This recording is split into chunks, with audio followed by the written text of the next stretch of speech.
Because a fossil is a very sacred award, the trophies, they take millions of years to make, so we only give them out to the very worst offenders.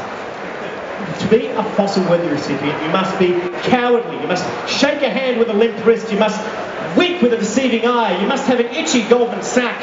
So that is why we are not giving out a fossil today. It's day 2, things are going well. Can you smell that? No, it's not a golden sack. It's ambition, it's leadership, it's goodwill, and not much carbon in the air. That is why today we're going to do a Ray of the Day. Yes! Now, despite the name, ladies and gentlemen, a Ray of the Day is something that we do not give out every day. Here at any COP, you can expect maybe 2, maybe 3 Rays of the Day. And it is a testament to COP21 that we are giving out a Ray of the Day on day 2! And ladies and gentlemen, today's Ray of the Day goes to the Climate Vulnerable Forum. Last night at 6 p.m, there was a high-level meeting of 43 nations from the Climate Vulnerable Forum, and they made a declaration to do something so amazing that other countries were wishing that they too were a little more vulnerable.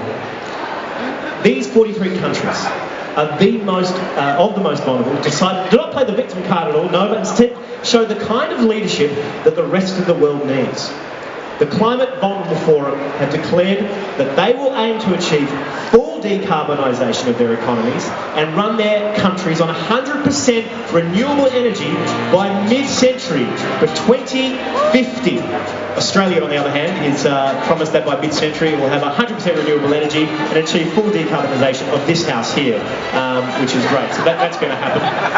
Now, this all happened last night, and the vibe in the room was chilling. Heavy hitters like the President of the Philippines, Benigno Aquino, the former President of Ireland, Mary Robinson, as well as the Exec Secretary of UNFCCC, Christina Figueres, were all present. And when the declaration was put to the floor, the tension in the air was palpable.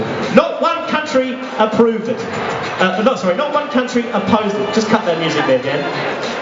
Not one country opposed it. Then a flag went up. It was Afghanistan. The room fell silent.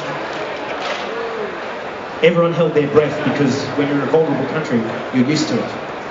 This declaration has been in the works since June this year and was finalised at the end of October. This is the time to sign it off and send it into the world. Afghanistan stepped up to the mic. Everyone shifted in their seat. They declared they were excited. Yes, yeah. One by one, every country spoke about how excited they were about this declaration. It was fantastic. The feeling was so infectious that 7 new countries decided to join the Climate Vulnerable Forum. It was like that moment at a Dead Poets Society, except the stakes are a lot higher. How incredible. It's amazing to see that these countries who are so vulnerable be the first to go, what the hell are we doing? Let's be adults about this. If we need to do this to get to 1.5 degrees, let's do it. Let's make our economies go full decarb. Let's put our industries on the paleo diet. That's my favourite joke in the whole thing, guys. Come on, paleo diet. Put that together with 100% renewables and the addition of a solidarity package. Other countries are going to be referring to the Vulnerable Climate Forum as the inconvenient truth. Of course, there is nothing inconvenient about this for them. The great irony here is that the leadership of some of the world's most vulnerable nations will make the world less vulnerable. In fact, this declaration is so big, so bold, it makes the rest of the world look like fossils. So ladies and gentlemen, please be standing. This is important. And put your hands together for Gianna Vera Stark from Costa Rica and Eric Acosta from Philippines. Sorry, Eric, come on up here. Give him a round of applause. These guys are your Rays of the Day. And Gareth, if you could give them a lovely thing here. Incredible.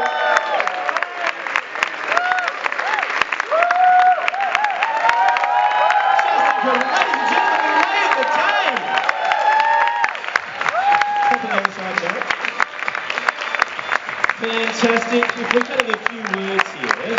And now, Giovanni, what was it like last night? What was was it like last night when the declaration was put to the floor and everyone said, yeah, all right? Extremely excited. We were all very moved, and I can't also but say that the Philippines has played an incredible role in this, and for us, having been the presidency of CBF and to see the group continue to grow, really, it's wonderful.